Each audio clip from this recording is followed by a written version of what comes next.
Hello. So কী ভাবছো কোথায় যাচ্ছি? বলবো। আসলে যাচ্ছিলাম আমরা একটুখানি সিলেদার্সে। দেখতেই পাচ্ছ তোমরা সবাই। সো বেসিক্যালি বর্ষাকাল তো পড়েই গেছে। তো বাবার জন্য কিনতে গিয়েছিলাম একটা জুতো, প্লাস বাবার নেবো আমার নেবো না, এটা আবার হয় নাকি?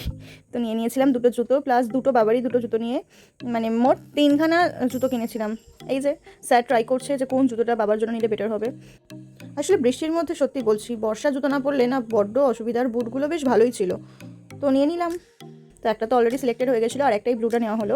ঠিক আছে, আর আমি তো গিয়ে জুতোই বুঝতে পারছি না যে কী নেবো, কারণ যে জুতোগুলো ছিল সেগুলো আমার পছন্দ হচ্ছিল না, প্লাস হচ্ছে আমি একটা পরেও নিয়েছি অলরেডি। সো লাস্ট অপশন এটাই আমার ভালো লেগেছিলো, তো এটা নিয়ে নিলাম। বেসিক্যালি একটু হাই ছিল, হিলগুলো একটু বেশি একটু হাই ছিল, দ্যাটস ওয়াই আমি নিচ্ছিলাম না, বাট পরে দেখলাম ভালোই লাগছে। তো 3টে জুতো নেওয়ার পর বিল পেমেন্ট তো করতে যাচ্ছি। তো আয়না পেয়েছি, একটুখানি ভিডিও নেবো না, সেটা আবার হয়, তাই একটু ভিডিও ক্লিপসও নিয়ে নিলাম। যাই হোক, আর বাইরে বেরিয়েছি, খেতে তো হবেই, জানোই সবাই, তাই খেয়েও নিলাম। হাওড়া সিলেদার্সে আসলে অবশ্যই পাবলিচারটা ট্রাই করো। Thanks for watching.